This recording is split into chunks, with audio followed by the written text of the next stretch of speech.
السلام علیکم ورحمۃ اللہ وبرکاتہ۔ بسم اللہ الرحمن الرحیم۔ رب اشرح لی صدری ویسر لی امری واحلل عقدۃ من لسانی یفقہوا قولی۔ آج ہم انشاءاللہ سٹارٹ کریں گے پارہ نمبر 27۔ طالب علم کا قرآن کا سمجھے بغیر دنیا سے چلے جانا بہت بڑے خسارے کی بات ہے۔ ایک شخص بہت پڑھا لکھا ہے، طرح طرح کے علوم سے وہ واقف ہے، لیکن اس شخص نے نہ پڑھا نہ جانا تو قرآن کو نہ جانا۔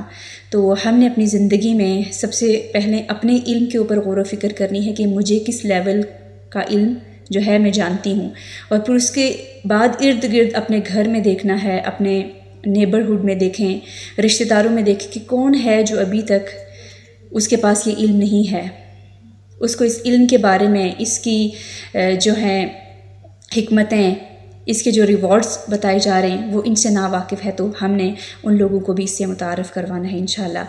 اپنے ارد گرد دیکھیے کہ کون سے ایسے لوگ ہیں جن کے پاس بڑی بڑی ڈگریاں تو بہت ہیں، وہ masters, P H D, M Phil, وہ ڈاکٹر تو ہیں، وہ انجینئر تو ہیں، لیکن قرآن کو ہی نہیں جانتے، ان کو تلفظ پڑھنا ہی نہیں آتا ٹھیک طریقے سے، ان کو ادا کرنا ہی نہیں آتا۔ وہ کتابوں میں تو بہت ماہر ہیں، وہ اپنا وقت، وہ دن رات جو ہے وہ کتابوں میں اپنا ٹائم لگا دیتے ہیں، وہ ڈگری حاصل کرنے کے لیے اپنا وقت صرف کر لیں گے، لیکن وہ اس علم کے لیے اپنا وقت نہیں لگاتے، کیونکہ ان کو اس کی جو ہے فضیلت کے بارے میں ہی نہیں پتہ۔ تو لوگوں کو اس کی فضیلت سے آگاہ کرنا ہم سب کی ذمہ داری ہے۔ ابراہیم علیہ السلام اللہ کے بہت محبوب تھے، خلیل تھے۔ وہ کون سی کوالٹیز ہیں جو میں اپنا کر اللہ تعالیٰ کی محبوب بن سکتی ہوں؟ فَفِرُّوا إِلَى اللَّهِ إِنِّي لَكُم مِّنْهُ نَذِيرٌ مُّبِينٌ۔ الذاریات 50 میں فرمایا لہٰذا تم اللہ کی طرف دوڑو، بلا شبہ میں اس کی طرف سے کھلا ڈرانے والا ہوں۔ انسان دوڑتے ہوئے اللہ کے پسندیدہ کاموں کی طرف بڑھے۔ سعادت مند انسان برائی کے کاموں کو چھوڑ کر اللہ کی طرف بھاگتے ہیں، اور کچھ لوگ اللہ کو چھوڑ کر برے کاموں کی طرف دوڑتے ہیں۔ عام لوگوں کی جو دوڑ ہے وہ جہالت سے علم کی طرف دوڑتے ہیں، خاص لوگ علم میں یقینی حاصل کرنے کے لیے دوڑ لگاتے ہیں۔ ہماری بھاگ دوڑ کوشش جو ہے وہ خالصتاً اللہ سبحانہ و تعالیٰ کی طرف ہونی چاہیے۔ جس کے اندر ایمان آ جائے وہ اللہ کی طرف بڑھتا چلا جاتا ہے۔ سورۃ الطور، بسم اللہ الرحمن الرحیم۔ والطور وکتاب مسطور، قسم ہے طور پہاڑ کی اور یہ ایک کتاب کی جو لکھی ہوئی ہے، فی رق منشور، کھلے کاغذ میں، والبیت المعمور، اور بیت المعمور کی قسم۔ ہم دیکھیں گے کہ بیت المعمور کیا ہے۔ جس طرح زمین پر کعبہ ہے اللہ کا گھر، اسی طرح آسمان پر یہ جو ہے بیت معمور، 7ویں آسمان پر جو ہے وہ عبادت خانہ ہے جس میں فرشتے عبادت کرتے ہیں۔ یہ عبادت خانہ فرشتوں سے اسی طرح بھرا ہے کہ روزانہ اس میں 70,000 فرشتے عبادت کے لیے آتے ہیں، جن کی پھر دوبارہ قیامت تک باری نہیں آئے گی۔ بعض بیت معمور سے مراد خانہ کعبہ لیتے ہیں، جو عبادت کے لیے آنے والے انسانوں سے ہر وقت بھرا رہتا ہے، اور معمور کے معنی ہی آباد اور بھرے ہوئے کے ہیں۔ پھر ہمیں اللہ تعالیٰ سے ڈرتے ہوئے اللہ تعالیٰ سے تقوی کی دعا کرتے رہنا چاہیے۔ اللہم انی اسألک الہدی والتقی والعفاف والغنی۔ اے اللہ، بے شک میں تجھ سے ہدایت، تقوی، پاک دامنی اور بے نیازی کا سوال کرتی ہوں۔ متقین کے لیے باغوں اور نعمتوں کا وعدہ کیا گیا ہے۔ کوشش کریں دن میں ایک دفعہ ضرور جو دنیا سے جا چکے ہیں ان کے لیے دعا کریں۔ اولاد کے استغفار کی وجہ سے والدین کے درجات کی بلندی ہوتی ہے، اور والدین کی نیکیاں اولاد کے کام آتی ہیں۔ کتنا خوبصورت ہوتا ہے وہ گھرانہ جس میں والدین بھی نیک ہوں، جس میں اولاد بھی نیک ہو، دنیا میں ایک دوسرے کا خیال رکھنے والے، اور مرنے کے بعد بھی ایک دوسرے کے لیے دعائیں کرنے والے، اور پھر قیامت کے دن ایک دوسرے کے ساتھ نعمتوں میں شامل ہونے والے۔ تو اللہ تعالیٰ ہمیں بھی ان لوگوں میں شامل کر دے۔ تو جہاں تک اولاد کے استغفار کا تعلق ہے، نبی کریم صلی اللہ علیہ وآلہ وسلم نے فرمایا جنت میں انسان کا درجہ بلند کر دیا جائے گا۔ وہ عرض کرتا ہے یہ کیسے ہوا؟ اسے بتایا جاتا ہے تمہاری اولاد کا تمہارے حق میں استغفار کرنے کی وجہ سے۔ رمضان میں ہمارے جو قریبی رشتہ دار، والدین ہیں، بہن بھائی ہیں، دوست و اقارب ہیں، تو زیادہ سے زیادہ ان کے لیے مغفرت کی دعائیں کرنی چاہیے، ان کے لیے صدقہ کرنا چاہیے، تاکہ جب ہم دنیا سے چلے جائیں تو ہمارے لیے بھی ہمارے پیچھے کوئی دعائیں اور صدقہ کرنے والا ہو۔ سورۃ النجم، بسم اللہ الرحمن الرحیم۔ والنجم اذا ہوا ما ضل صاحبکم وما غوا، قسم ہے ستارے کی جب وہ گرتا ہے تمہارا ساتھی نہیں بہکا اور نہ وہ بھٹکا ہوا ہے۔ ستارے آسمان کی زینت ہیں اور وحی الہی زمین کی زینت ہے۔ آپ صلی اللہ علیہ وآلہ وسلم اعلیٰ اخلاق کے مالک تھے۔ ہمیشہ سچ بولتے تھے۔ یہ پہلی صورت ہے جسے رسول اللہ صلی اللہ علیہ وآلہ وسلم نے کفار کے مجمع عام میں تلاوت کیا۔ تلاوت کے بعد آپ کے پیچھے جتنے لوگ تھے سب نے سجدہ کیا سوائے امیہ بن خلف کے۔ اس نے اپنی مٹھی میں مٹی لے کر اس پر سجدہ کیا، چنانچہ یہ کفر ہی کی حالت میں مر گیا۔ محمد صلی اللہ علیہ وآلہ وسلم ہمیشہ سچ بولتے، یعنی وہ گمراہ یا بہک کس طرح سکتا ہے؟ وہ تو وحی الہی کے بغیر لب کشائی ہی نہیں کرتا۔ حتیٰ کہ مزاج اور خوش طبعی کے موقع پر بھی آپ صلی اللہ علیہ وآلہ وسلم کی زبان مبارک سے حق کے سوا کچھ نہ نکلتا تھا۔ اسی طرح حالات غضب میں آپ صلی اللہ علیہ وآلہ وسلم کو اپنے جذبات پر اتنا کنٹرول تھا کہ آپ صلی اللہ علیہ وآلہ وسلم کی زبان سے کوئی بات خلاف واقع نہ نکلتی۔ تو ہم نے بھی آپ کے اخلاق سے یہ باتیں سیکھنی ہیں، ہم نے بھی اپنے اخلاق کو بہتر کرنا ہے، ہم نے بھی ہمیشہ سچ بولنا ہے۔ کوئی کتنا بھی ہمارے ساتھ برا کر لے، ہم نے اچھا رسپانس ہی شو کرنا ہے۔ پھر ہم دیکھیں گے کہ سدرۃ المنتہا کیا ہے۔ ایک بیری کا درخت ہے جو 6 یا 7ویں آسمان پر ہے، اور یہ آخری حد ہے، اس سے اوپر کوئی فرشتہ نہیں جا سکتا۔ فرشتے اللہ سبحانہ و تعالیٰ کے احکام بھی یہیں سے وصول کرتے ہیں۔ جب شب معراج میں آپ صلی اللہ علیہ وسلم نے اس کا مشاہدہ کیا، سونے کے پروانے اس کے گرد منڈلا رہے تھے، فرشتوں کا عکس اس پر پڑ رہا تھا، اور رب کی تجلیات کا مظہر بھی وہی تھا۔ اسی مقام پر نبی کریم صلی اللہ علیہ وآلہ وسلم کو 3 چیزوں سے نوازا گیا: 5 وقت کی نمازیں، سورۃ البقرہ کی آخری آیات، اور اس مسلمان کی مغفرت کا وعدہ جو شرک کی آلودگیوں سے پاک ہوگا۔ سورۃ القمر، بسم اللہ الرحمن الرحیم۔ اقتربت الساعۃ وانشق القمر، قیامت بہت قریب آ گئی ہے اور چاند پھٹ گیا۔ یہ نبی کریم صلی اللہ علیہ وآلہ وسلم کا ایک معجزہ تھا۔ کافروں کو کوئی بھی معجزہ دیکھ کر وہ اس پر یقین نہیں کرتے تھے، وہ ایمان نہیں لاتے۔ انہوں نے معجزے کو جادو قرار دیا اور اپنی خواہشات کی پیروی کی۔ یاد رکھیے، خواہش پرستی حق کو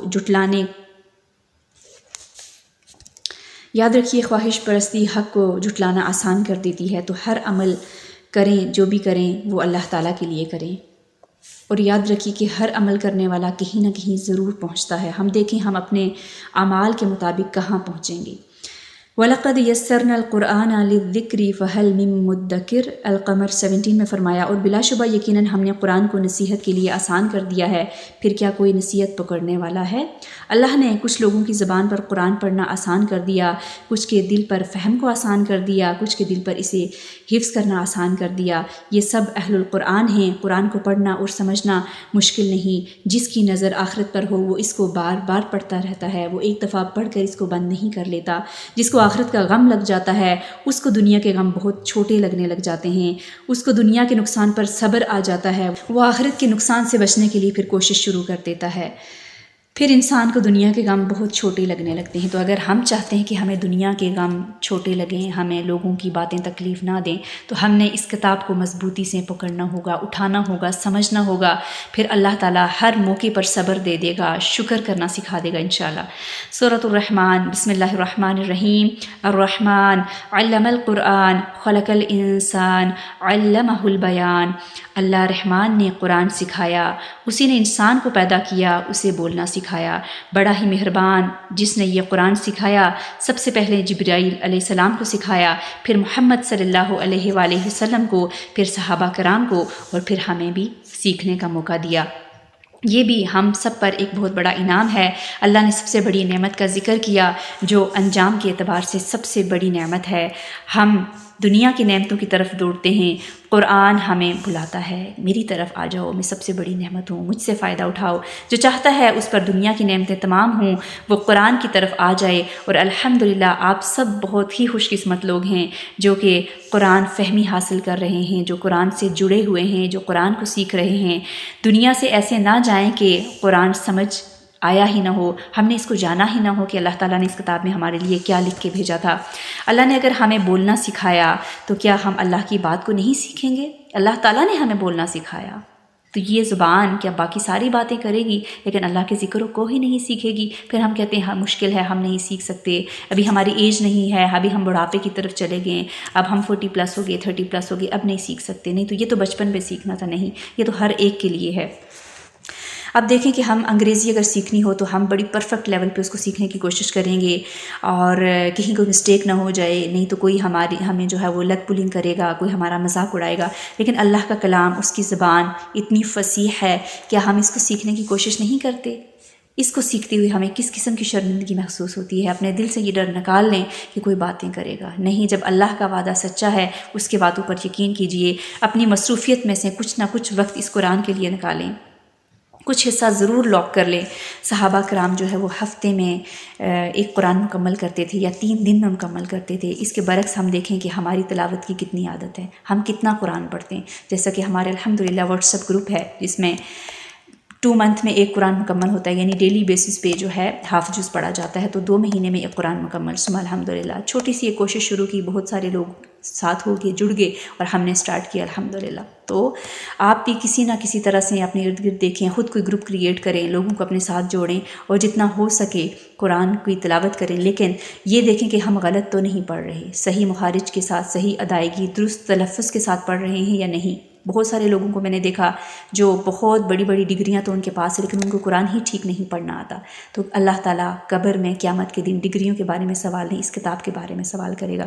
تو اللہ تعالیٰ سے دعا ہے کہ اللہ تعالیٰ ہمیں اس کے معنی کو جاننے کی، اس کے فہم کو جاننے کی، اس کے تلفظ کو صحیح درستگی کے ساتھ ادا کرنے کی توفیق عطا فرمائے، آمین۔ فَبِأَيِّ آلَاءِ رَبِّكُمَا تُكَذِّبَانِ الرحمن 13۔ پھر اے جن و انس تم دونوں اپنے رب کی کون کون سی نعمتوں کو جھٹلاؤ گے؟ نبی کریم صلی اللہ علیہ وآلہ وسلم نے فرمایا کہ کیا بات ہے تم خاموش رہتے ہو، تم سے تو اچھے جن ہیں کہ جب ان پر یہ صورت پڑھی جاتی ہے فَبِأَيِّ آلَاءِ رَبِّكُمَا تُكَذِّبَانِ، تو وہ اس کے جواب میں کہتے ہیں لا بِشَيْءٍ مِّن نِعَمِكَ رَبَّنَا نُكَذِّبُ فَلَكَ الْحَمْدُ، اے اللہ ہم تیری کسی بھی نعمت کی تکذیب نہیں کرتے، تمام تعریفیں تیرے ہی لیے ہیں، تو ہمیں بھی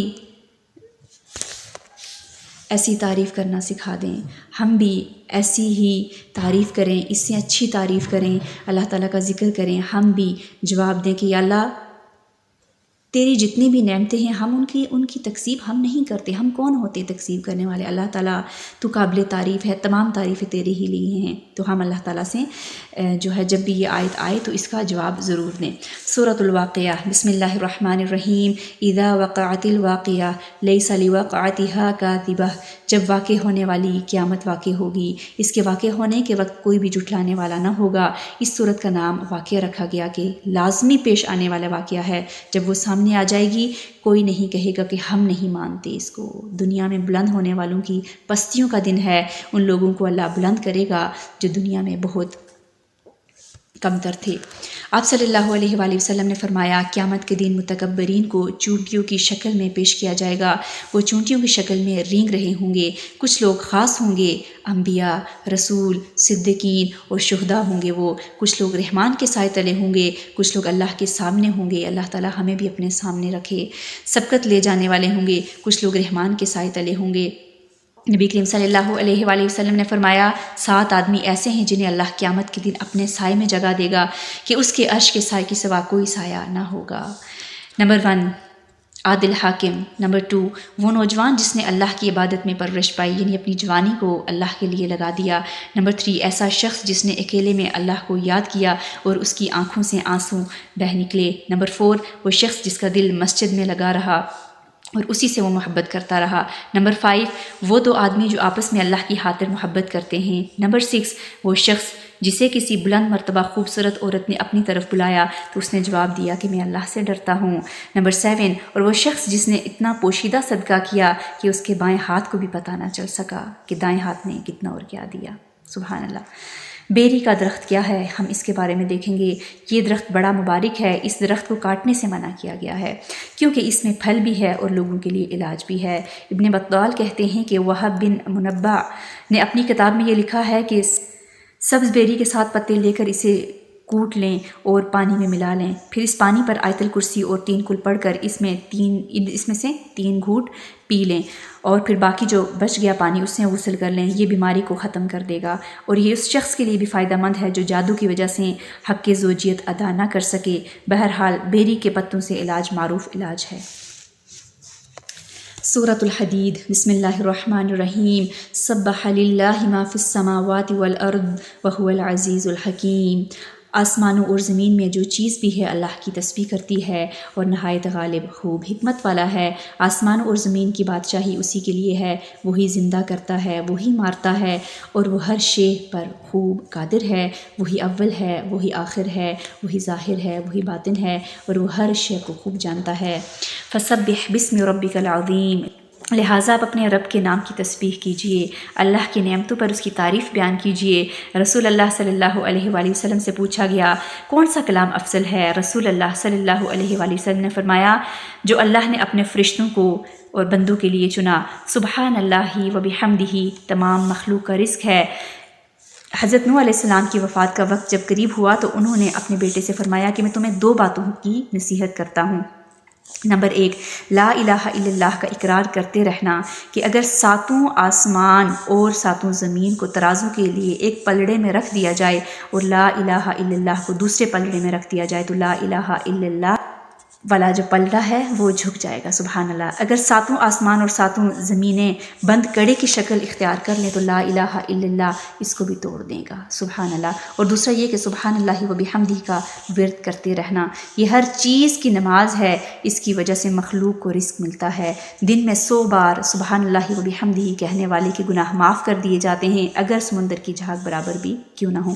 اور قیامت کے دن انسان کا بچاؤ کرنے والے کلمات بھی تسبیح ہی ہوں گے۔ ابو ہریرہ سے روایت ہے رسول اللہ صلی اللہ علیہ وآلہ وسلم نے فرمایا اپنا بچاؤ حاصل کرو۔ صحابہ نے پوچھا اے اللہ کے رسول کیا دشمن آ گیا ہے؟ رسول اللہ صلی اللہ علیہ وسلم نے فرمایا نہیں، لیکن اپنا جہنم سے بچاؤ کر لو، یعنی اپنا جہنم سے بچنے کے لیے بچاؤ کرو، اس سے بچنے کی تیاری کرو۔ سبحان اللہ و بحمدہ ولا الہ الا اللہ واللہ اکبر پڑھا کرو، یہ کلمات تمہارے آگے اور پیچھے آ کر تمہارا بچاؤ کرتے رہیں گے۔ یہی کلمات باقیات الصالحات ہیں۔ اسی کلمے کی بدولت انسان آگے بھی بچ سکے گا، اور اس کلمے کی کتنی تعریفیں بیان کی گئی ہیں۔ سبحان اللہ۔ ہم دیکھیں جب سے ہم نے فرسٹ پارہ سٹارٹ کیا، بار بار تسبیحات کا ریمائنڈر، بار بار صدقے کا ریمائنڈر ہمیں مل رہا ہے، تو ہمیں کوشش کرنی چاہیے کہ کم از کم دن میں 1 مرتبہ لا الہ الا اللہ کی تسبیح، 1 مرتبہ درود پاک کی تسبیح، 1 مرتبہ سبحان اللہ و بحمدہ ولا الہ الا اللہ واللہ اکبر کی تسبیح کریں۔ پھر غم کے وقت بھی اللہ کی رضامندی کے کام ہی کرتے رہنے چاہیے، شکوہ نہیں، شکایات نہیں، اللہ نے مجھے کیوں چنا، میرے ساتھ ایسا کیوں ہوا۔ الحمدللہ، اللہ تعالیٰ تیرا شکر ہے کہ تو نے ہمیں یاد کیا۔ تسبیح کرتے رہیں، اچھا کلام ہے، اچھا کلام کریں گے تو اللہ کی رضامندی بھی حاصل ہوگی انشاءاللہ۔ اللہ تعالیٰ ہم سب کی زبان پر تسبیح، ذکر، اذکار جاری کر دے۔ پارے کے اہم نکات، جنت میں جانے والوں کی خاص خوبی وہ گھر والوں کے ساتھ تقویٰ کے ساتھ رہتے ہوں گے۔ جو چاہتا ہے اس پر دنیا آخرت کی نعمتیں عام ہوں، وہ کیا کرے؟ وہ قرآن پڑھے۔ ہر انسان اپنے عمل کے بدلے میں رحم میں ہے۔ جزاکم اللہ خیرا کثیرا۔ سبحانک اللہم و بحمدک، اشہد ان لا الہ الا انت، استغفرک و اتوب الیک۔ السلام علیکم ورحمۃ اللہ وبرکاتہ۔